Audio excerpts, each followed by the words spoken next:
Good morning, everybody, and thank you for joining us today. I'm Jesse Silsky, Communications Director for the Global Center for Food Systems Innovation at Michigan State University. In a few minutes, you'll be hearing from David Tschirley. For the past couple years, David, along with graduate students and colleagues, has been doing research on the effect that rising incomes and growing urban populations are having on diets in Eastern and Southern Africa. They then looked at the implication of these changing diets. For example, the rise of supermarkets, potential surges in imports, and the nutrition implications of these new diets. This work was conducted on behalf of GCFSI, MSU's Food Security Policy Innovation Lab, USAID, and the U.S. Global Development Lab. The other aspect of diet change that David and his team have researched is its implications for employment. Today, he'll be putting that story, which is an encouraging story of growth, transformation, and growing off-farm employment, together with another story that causes deep concern among many. This second story is the process of global deindustrialization that has been taking place over the past few decades. This presentation focuses on how these two very different stories might play out in Africa. This work was conducted with the assistance of Jason Snyder, a PhD student in the MSU Department of Agricultural, Food, and Resource Economics. So, some brief introductions. David Tschirley is Professor of International Development in the MSU Department of Agricultural, Food, and Resource Economics. He has more than 20 years of experience in applied food security research, mentoring researchers in the United States and developing countries, and active policy outreach.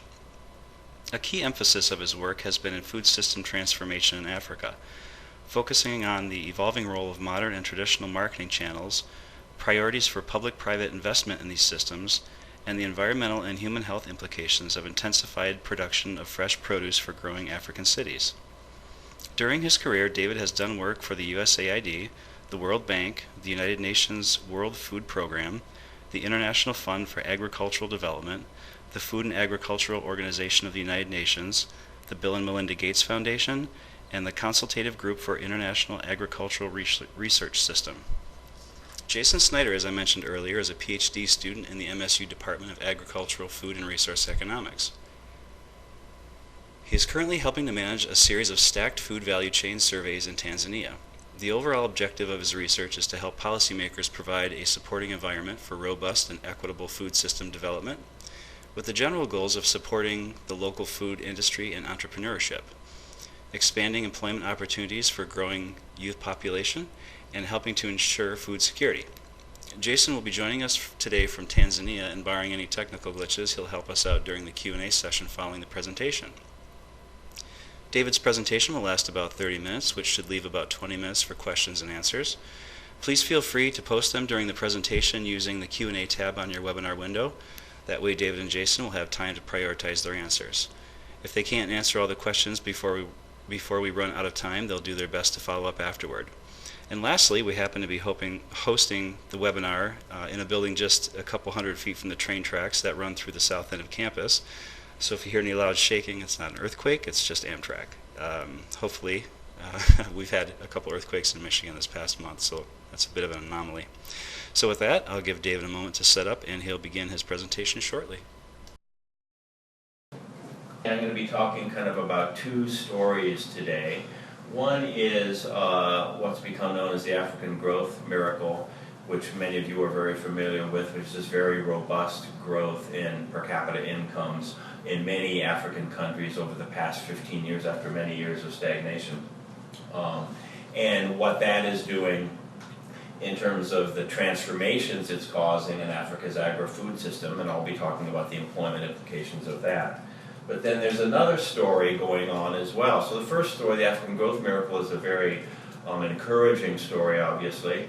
The second story causes deep concern for many people around the world, and this is the process of global deindustrialization that has been going on for several decades now. And what I'm going to be looking at is how these two processes, these two dynamics might play out in Africa and affect prospects for Africa and countries to be able to provide employment for their youth. So I'm first going to talk about Africa's agri-food system transformation, and this is where we will get into the diet issues that you see in the title. So, just very briefly, the story is that urbanization and the rapid ingrown growth I referred to in Africa are causing a diet transformation. This is a movement away from basic staples towards much more consumption of fresh produce, much more consumption of animal proteins, meat, dairy, and fish as well. Much more consumption of packaged, processed foods, and much more consumption of prepared foods. So these are really dramatic changes that are going on today, even among the poor, we've found, in East and Southern Africa, where our research is really focused. And this transformation in the diet will need to drive other transformations in the agri-food system if that agri-food system is to provide consumers with these types of foods. So it will require science applied to, yes, the large farms that are increasingly emerging in Africa, but also to the small farms that now and for many, many years will be the productive base of African agriculture. Also requires an agribusiness orientation in the now many medium and large scale agribusinesses that are emerging on the continent, but also much more of an agribusiness orientation in the many, many, many small scale and even micro agro-processors that we see emerging in Tanzania and Mozambique and other countries.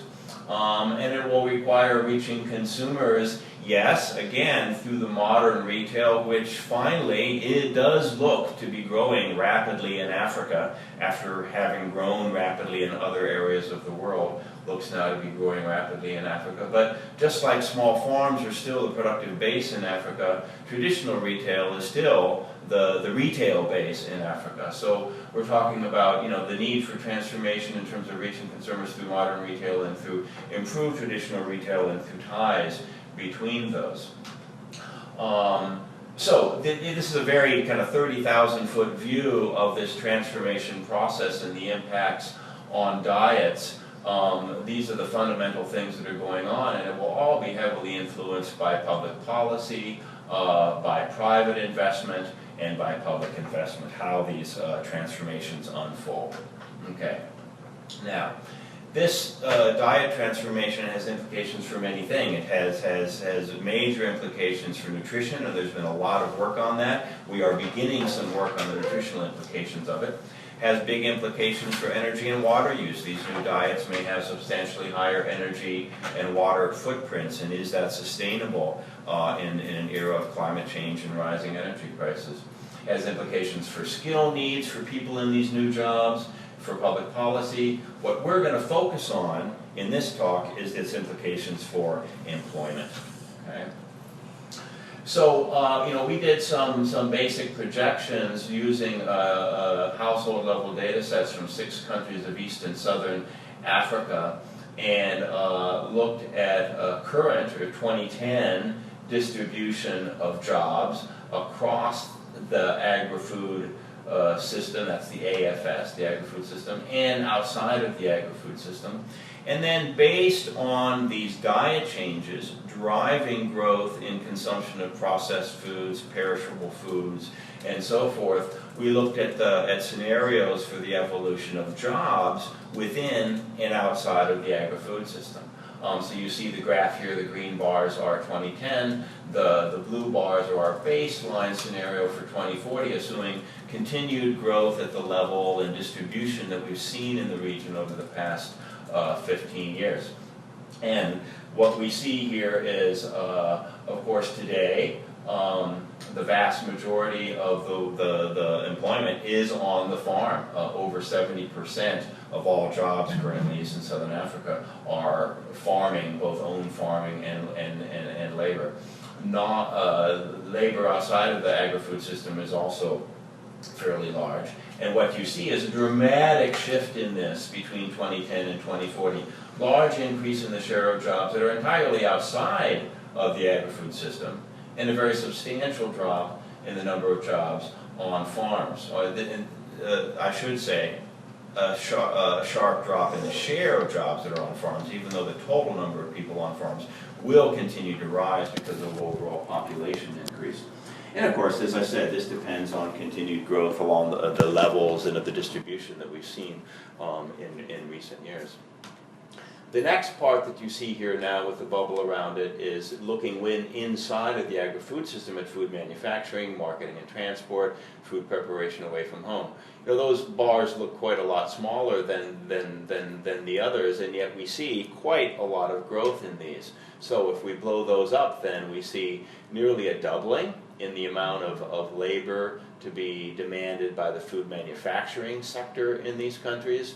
A smaller growth, but still very substantial in marketing and transport, and more than a doubling in food preparation away from home. This is, you know, labor in everything from street vendors to vendors inside of markets of prepared foods to hotels and restaurants, and that's going to have very, very rapid growth. Every country we look at, we find very high elasticities of demand for food preparation away from home. So this is very substantial growth in the non-farm segment of the agri-food system if economic growth continues the way it is. And this, of course, is a good news, because Africa needs more and more employment, yes, on the farm and more productive, but increasingly will need employment off of the farm. Okay, so that's again a very kind of quick walk through the implications of the growth that's going on in Africa, on the diet transformation, how the diet transformation will drive structural changes in the system, which will feed into changes in kind of the location of labor within the economy. Okay, and now I want to talk a bit about the process of global deindustrialization, and then try to bring these two together in terms of their possible impacts on African employment. Okay. So, summarizing, making very general statements here, which we can discuss in more detail if people wish afterwards. How have countries got rich in the past? They've done it in two ways. First of all, they've done it by moving from rural areas to urban areas. Okay, one of the most robust relationships out there is between per capita income in a country and the share of the population in urban areas. There are all kinds of economic reasons why productivity and incomes rise when people move to cities. So this is the first big mega trend that has helped drive income growth over the course of time.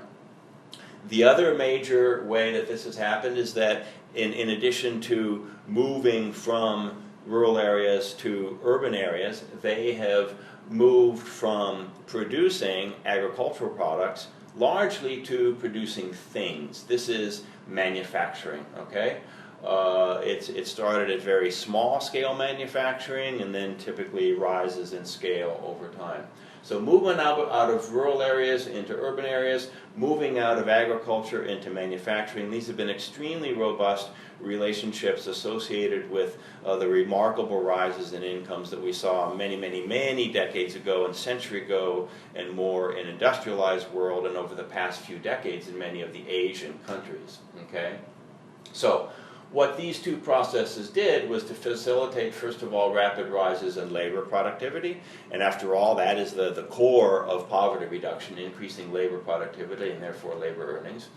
It also tended to provide stable and secure employment. Employment in formal manufacturing industries tended to be many abuses early on, but improvements over time, but taking the big picture, it tended to produce stable, secure employment, and also to facilitate the delivery of social benefits such as health insurance and retirement incomes and this type of thing, so social benefits along with it.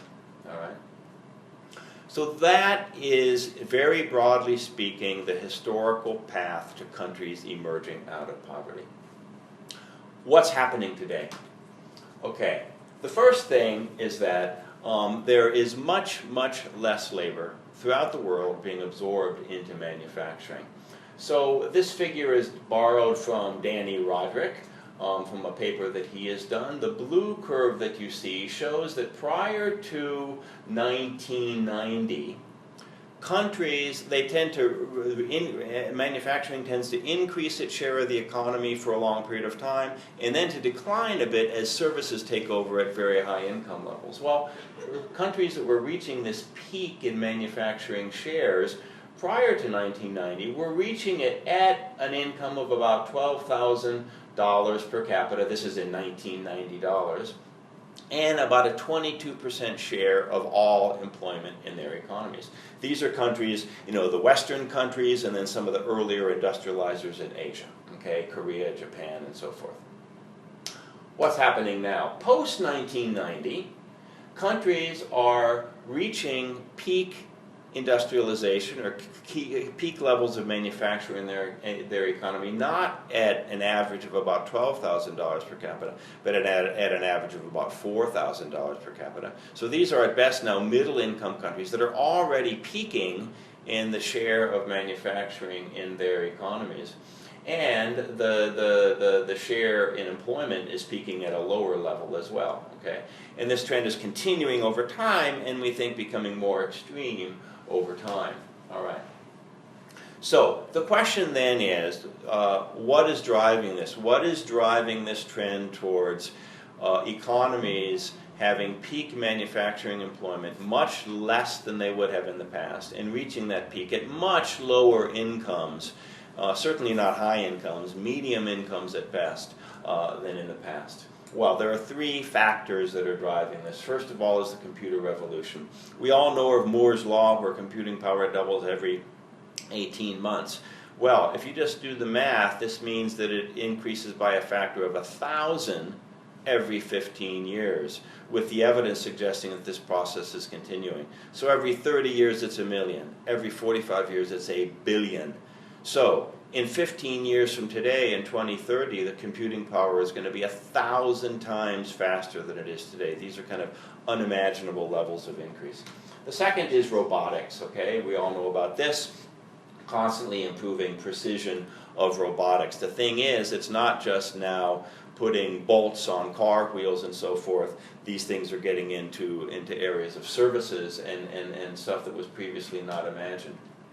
The final piece that is driving this is big data. And I have the statement there that everything we do is now data. And while that's an exaggeration, I will say that it is less and less of an exaggeration every day. To the extent that we're online, to the extent that we're using cell phones, and so forth, just about everything we do becomes data. It's growing exponentially, and computing power is growing with it, and it is making use of that data, as we all see in many ways. Okay?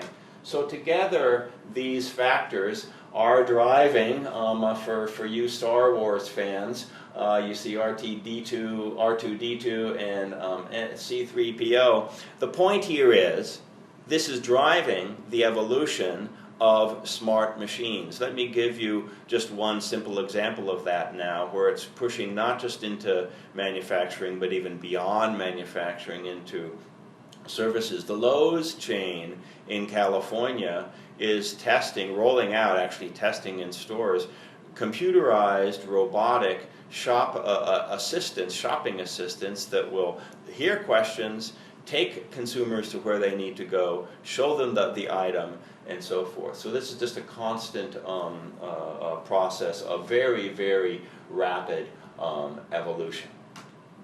Okay, and you may ask, what does this shop assistant on the Lowe's floor in California have to do with Africa? Well, the fact is, global trade, which has become a bigger and bigger part of the global economy, global trade is spreading the impacts of this kind of technological revolution throughout the world. So there is not a country in the world that can fully escape the impacts of this, as long as they do not cut themselves off from the world economy.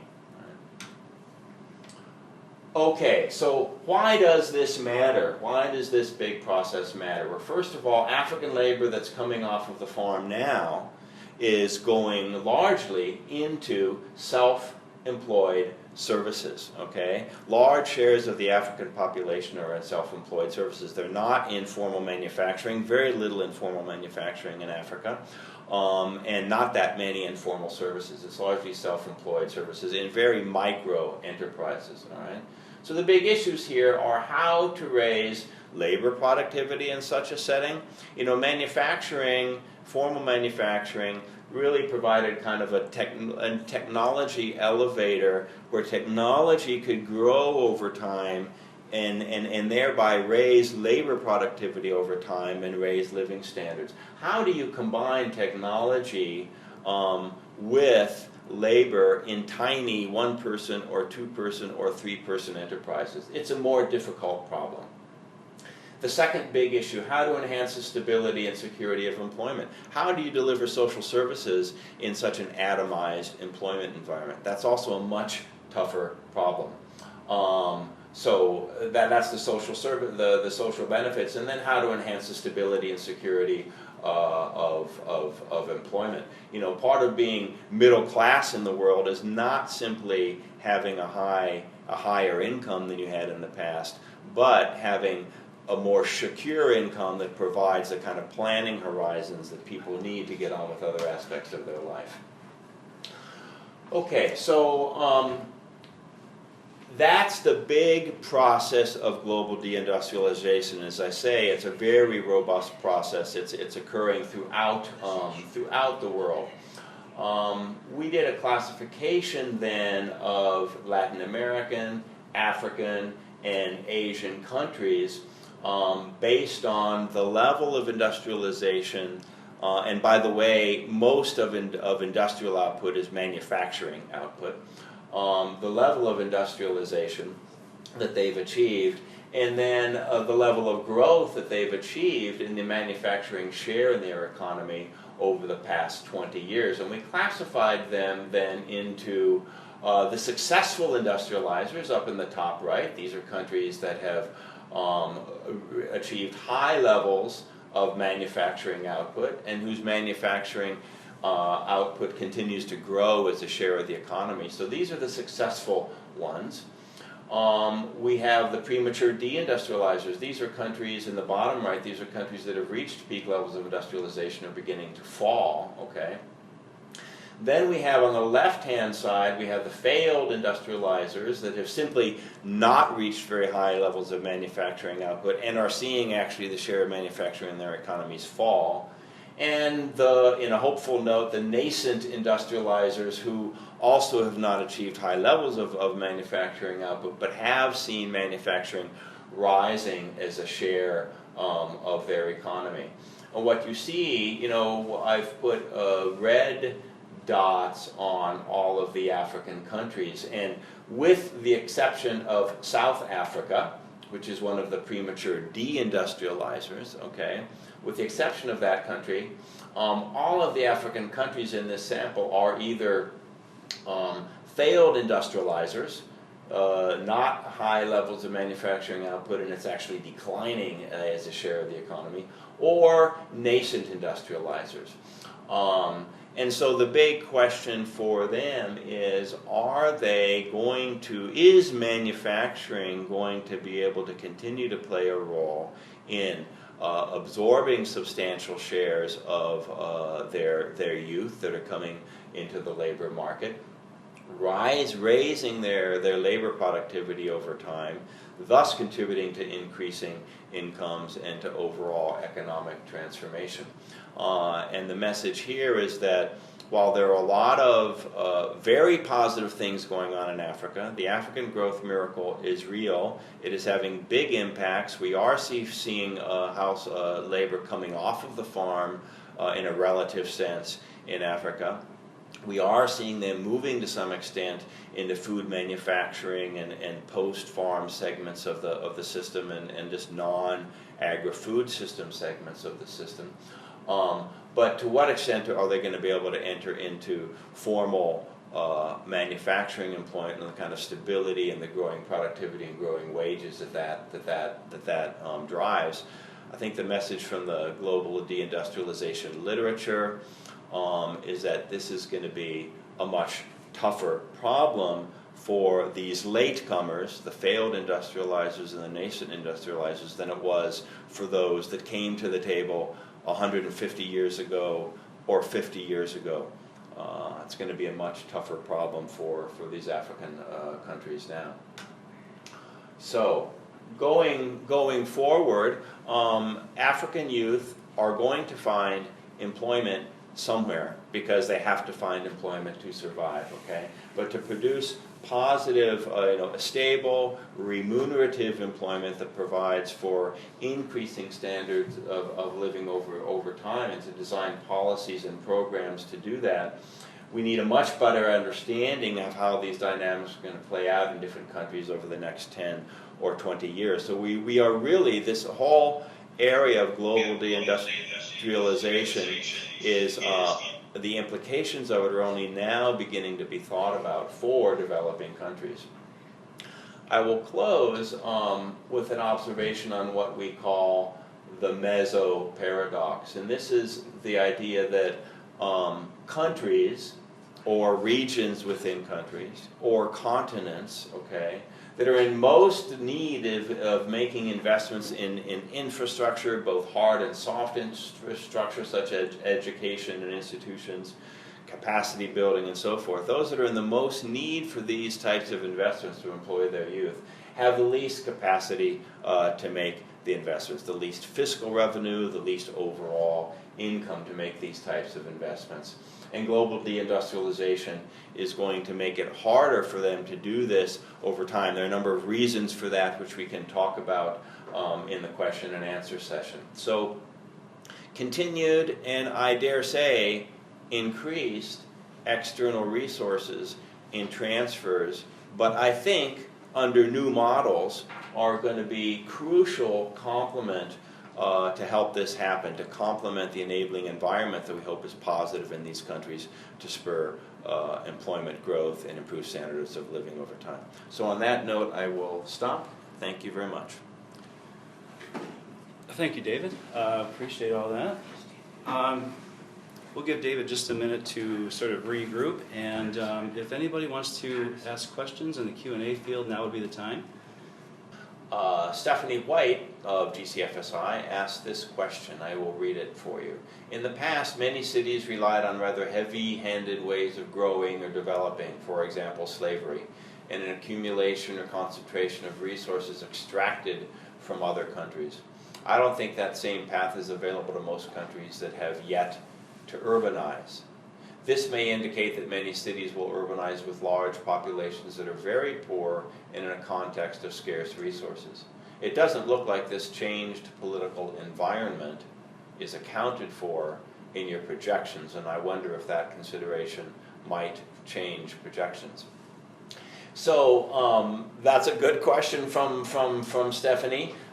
We didn't explicitly look at changed political circumstances. What we did look at is kind of the structure of employment now, that we don't see kind of the heavy, extremely labor-intensive industrialization going on, as I said, that we've seen in the past. We did take, however, as our base, it's the actual growth that has been seen over the past 15 years, the level of growth and the distribution growth of growth in East and Southern Africa that it's actually achieved over the past 15 years. And the baseline scenario simply assumes that that's going to continue for the next 15 or 20 years, okay? And so that growth was achieved without the slavery and without some of these heavy-handed approaches. So these were not Western countries, Western colonizers who were achieving growth in that way. So now, of course, it's possible that this growth will not continue at the levels that we've seen. And the fact is, we don't really understand well the sources of growth in Africa. The growth is real. The improvement in many indicators is very real. But most studies, we're just not clear on what the sources of that growth are. So if the growth were to falter, then there would be less transformation. And then I would simply say, I guess, and I hope this is addressing the question well, I would simply say that what Stephanie says about many cities will urbanize with large populations that are very poor and in a context of scarce resources, I hope that is not the case. I think that if country leaders and regional leaders and world leaders can come together to think about the types of mechanisms that are needed to spur growth and more equitable growth. I think that we can avoid that, but I do think that the process of global deindustrialization makes that a much harder problem for these African countries. So I guess I'll leave, in terms of that question, I'll leave it at that. Okay, Cynthia Donovan asks, I am thinking about Rwanda. Their strategy is to focus on technology systems development, and is that another path to income and development, a new type of industrialization or direction for employment and income growth based on service and technology creation? All right, so I think that the reality is that in terms of employment, more employment is going to have to be in services, okay? So in terms of being able to get more growth, she said growth based on more on service and technology creation on services, definitely. And I think one of the features that we see emerging in the service sector is much more combination, of course, of technology, computer technology and others, with human labor in the provision of services. So the issue is that to do that, to combine this technology with labor, so you're not eliminating a job, you're complementing a job. To do that, that labor has to have, a level of skill that most of the labor in Africa does not right now. So this has really major implications, of course, which we all know for not just what people learn in primary and secondary and tertiary schools in Africa, but how they learn, how they interact with technology in that learning, and to what extent they can be encouraged to, as opposed to simply receiving and recalling and returning information, can be their skills can be built to solve problems, identify problems, solve problems, bring knowledge to bear in solving problems. So technology is going to remain very important. It's also going to remain important in in manufacturing and in farming. I don't want to give the impression here that there are no countries who can grow the manufacturing share of their economy over the next decades. That is not the case. There are some countries that will be able to do that. It looks like Uganda has been doing that recently. It looks like Ethiopia, although it's very recent and you can't find it really yet in the data, it looks like Ethiopia is beginning to develop a lot of labor-intensive manufacturing. So there are countries that could get some mileage still for some years out of growth in manufacturing. It's just that they're likely to peak out in that at a lower level than they would have in the past. I'm happy to take follow-up questions from either Stephanie or Cynthia or both if they'd like to do that. So another question here, Bhargavi Najendra asked, are these projections inclusive of local foods? Yes, absolutely. The household level data sets that they were based on included all foods that the households reported having consumed. So whether it's locally produced and processed, or locally produced and not processed and eaten, whether it's produced by them on the farm and eaten, or whether it's imported, whatever it is they consumed, that was all included in this. An interesting, one of the interesting outcomes of this work was that we found that in urban areas, as incomes rise, the share of imports in the diet actually does not rise, which I think was quite contrary to conventional wisdom, thinking that higher income households would eat a much larger share of imports in their diets than lower income households. But in urban areas, that's actually not the case, and that's another kind of encouraging finding in the sense that local food industry is and may be able to continue competing in this market, because it's a big entrepreneurial commercial opportunity for people, in addition to some of the downsides on nutrition and so forth that we talked about. Okay, the next question, Alvin Smuckler, and please come back with follow-ups if you'd like, if we have time. The job transition steps question above was, okay, I didn't see the question up above, okay.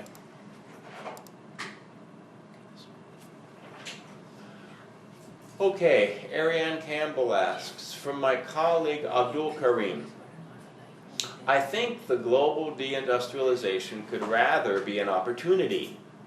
How African countries can take advantage of such deindustrialization. The issue of deindustrialization is related to the fact that most industrialized countries have reached the full potential to the extent of human technological knowledge, while most African countries are at this stage much below their full productive power.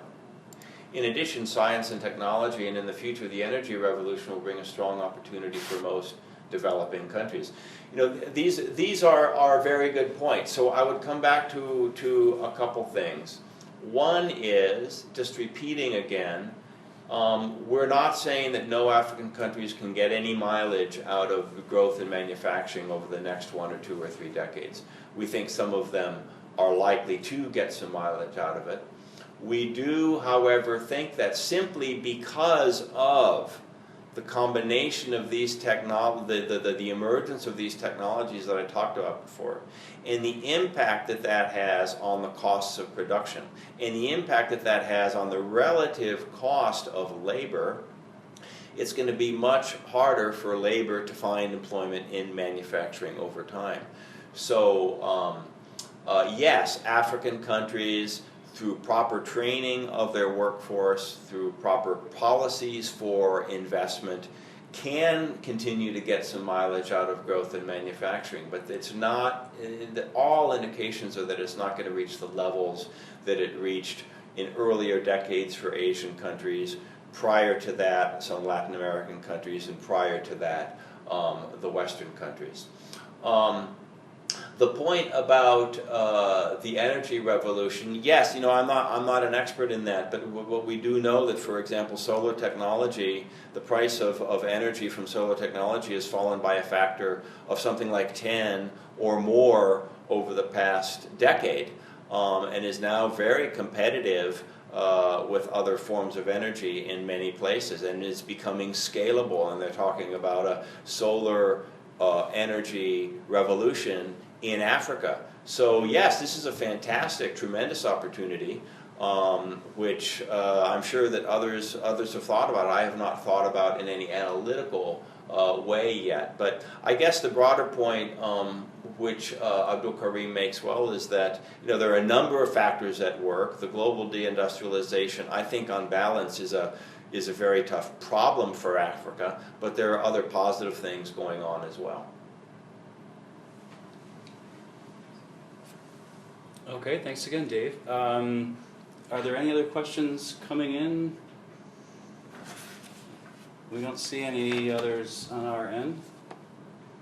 You're welcome. Thank you. You're welcome, Marianne. Okay, I guess that about wraps things up for today. I just want to thank everybody for joining us. I hope that you found the event very informative and we answered all your questions.